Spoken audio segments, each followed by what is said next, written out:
Hey guys, welcome back to the Calibrate Tools and DIY channel. Today, we're going to learn how to check the fluids under the hood of your car. Everybody should know that, right? Stick around. I'll see you right after this. You know, one of the best gifts you can give that special someone in your life, especially if they're a DIY tool lover like myself, is a household toolkit for those small jobs or a picture hanging tool for the decorator in them. You can find all those over at Calibrate.com, including our newly added gift set tool bags and gift boxes with all the goodies in them. Head on over to Calibrate.com and grab yours today while supplies last.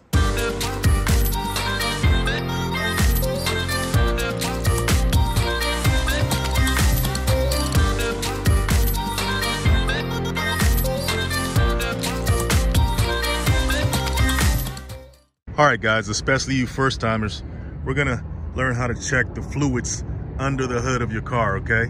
So the first thing you want to do is make sure that you're parked on level ground, okay? That's the first thing you want to do. Otherwise, you may get an inaccurate reading when you check your fluids. So make sure you're on level ground. A couple of other things before we actually start looking at our fluids. We definitely don't want to overfill, okay? Just keep that in mind. We don't want to overfill our fluids. We already know what can happen if your fluids are too low, whether that's the oil, transmission fluid, or whatever fluid. If it's too low, we know that's not good. But it's also not good if you overfill your reservoirs or your oil or whatever, okay? So you don't want to overfill your fluids as well. Both extremes are bad. You also want to use fluids that the manufacturer recommends, that the automaker specifies. And if you're not sure about that, pull out your owner's manual and check it out and see what they say. Another good pointer is to clean around all the dipsticks and reservoir openings before you take them off or take the dipstick out, so contaminants won't fall in them. So make sure you clean around them. Most of the time they're pretty dirty if they haven't been serviced in a while. And if you need to top everything off, you may want to take it to a certified auto mechanic to do that. All right, guys, another pointer as well. If you don't have any rags in your cars, make sure you have at least some napkins. I know everybody goes out to eat, you know, and at least stuff some napkins in your glove compartment or something like that.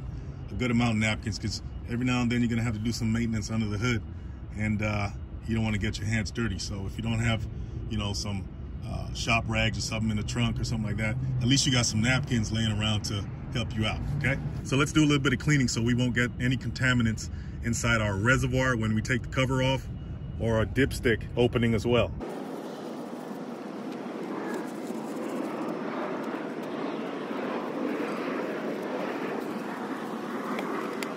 All right, so the first thing we're gonna do is check the oil. Well, if you didn't know it already, the engine oil lubricates the moving parts inside the engine. And believe it or not, it also cools the engine and all the internal parts of the engine, okay? So if your oil is low and you've been neglecting it, that can cause some serious damage inside the engine to the point of you having to replace the engine completely. But before you check it, you gotta make sure that the engine is cold and it's not been running. So one of the best times to check it is early in the morning before you even start the car, okay? You wanna make sure the car's been sitting a while and that engine is cool before you check that. So what you want to do is pull the dipstick out, all the way out, okay? Let's take a look at it. Looks like it's full, right? But we're not sure. We want to make sure. So let's wipe it clean with our rag / napkin. Okay, so I don't know if you guys can see that, but this is what we want to look at right here, okay? When I put it back in the reservoir and dip it again, we want to check to see where the level is.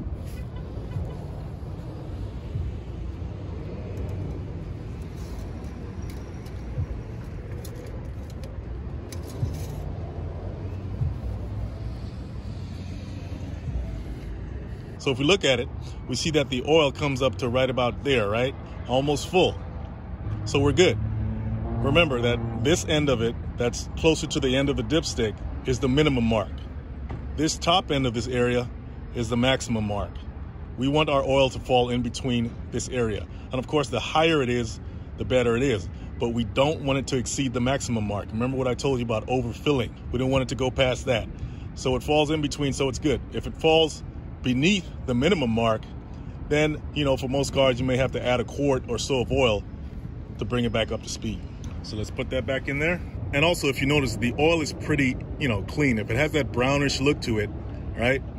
It's kind of brown, not too dark. That means it's not that dirty, okay? Then even though it may be up here, you still may need to get it changed, because dirty oil isn't good either. That's why you got to go get your oil changed every 3 months or so. So keep an eye on the color as well as the levels.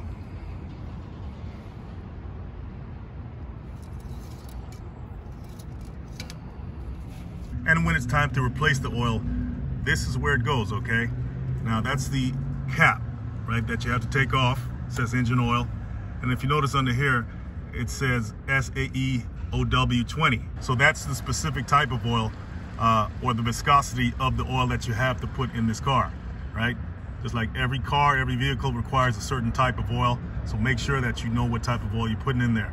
Once again, manufacturer's recommendations or specifications. If you're not prepared and you don't have a funnel, sometimes what I do is I take a thick piece of paper or something like that, or double up some paper and make a funnel out of the paper, stick it in there, pour the oil in, and then I'm good to go. All right, guys, so the next thing we're gonna check is the coolant reservoir, okay? Also known as antifreeze, where we put the antifreeze. What is antifreeze? Antifreeze / coolant prevents the engine from freezing up in the winter and also keeps it cool in the summer. How does it do that? Well, it has something to do with raising the boiling point of the coolant. It also protects against rust and corrosion year round. So it's not just about keeping the engine cool in the summer or from freezing up in the winter. It also keeps it from oxidation or rust, which makes total sense. Now there's a difference between checking the oil and checking the coolant. When you're checking the coolant, unlike the oil, you gotta have the engine running. So let's turn it on. All right, guys, so when you're checking the coolant, you want to look at these marks on the reservoir, okay? So the bottom mark or line says minimum. Top line says maximum. You want to make sure that it doesn't exceed the max. And if it's below the lower line, you want to make sure you fill it up, right? But you don't want to exceed the max up here. The best thing to do is bring it up to that lower line, just like it is right now, and leave it there.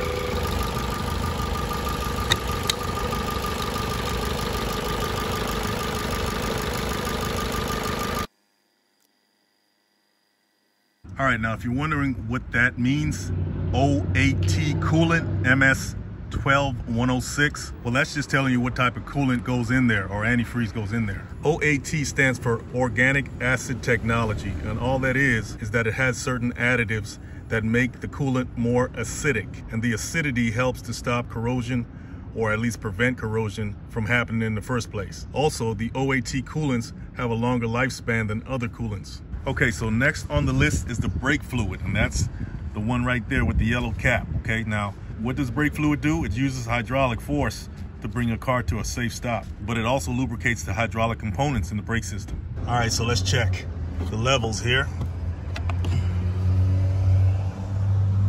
All right, we got some in there. Now, just like on the coolant or antifreeze reservoir, you have the max mark and you have the lower minimum mark, right? If it's below that lower minimum, you definitely want to get it checked or add some fluid. If it's between the two, then you should be okay. All right, guys, so now we have the windshield wiper reservoir. All you got to do is take your windshield wiper solution, pour it in there.